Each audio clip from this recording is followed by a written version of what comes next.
Hello. Usually I come here to joke around or say something, to highlight the absurdity and hypocrisy of our elected officials. But today is not that day because my mom was murdered on October 25th at Baylor Hospital. She was given remdesivir without our authority. We told them specifically not to give her remdesivir. 5 days later, all of my mom's organs shut down. We showed them the studies. Over 30% of the people that were given remdesivir in the studies died.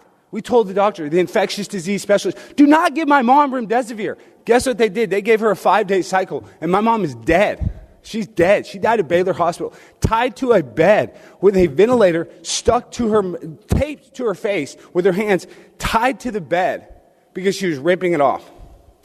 What they did to my mom by slowly torturing her to death will not happen to me, because I'm not going to go out like that, first of all. Nobody should go out like that. Every single person on this council should hope and pray that you do not receive the same care that my mom received at Baylor Hospital when she was murdered. You guys better hope and pray that when you are in a circumstance, when you need life-saving treatment, and you tell the doctor to do something, you better go to a hospital where they will listen to you. Because at Baylor Hospital, they wanted to ventilate my mom as soon as she got there. While she was walking and talking in the hospital, they wanted to ventilate her because they get a $39,000 federal funding every time somebody is on a ventilator. And now my mom is dead, given an experimental drug.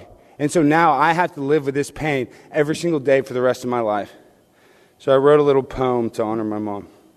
I miss my mother more than I ever thought. I've been to hell, and boy, it's hot. Watching my mom die in front of my face, it was more painful than a bottle of mace. Sometimes you forget the world is so bad until you go to Baylor Hospital and die before your son's dad. I will never recover from this pain. The memory of my mom dying is tattooed in my brain.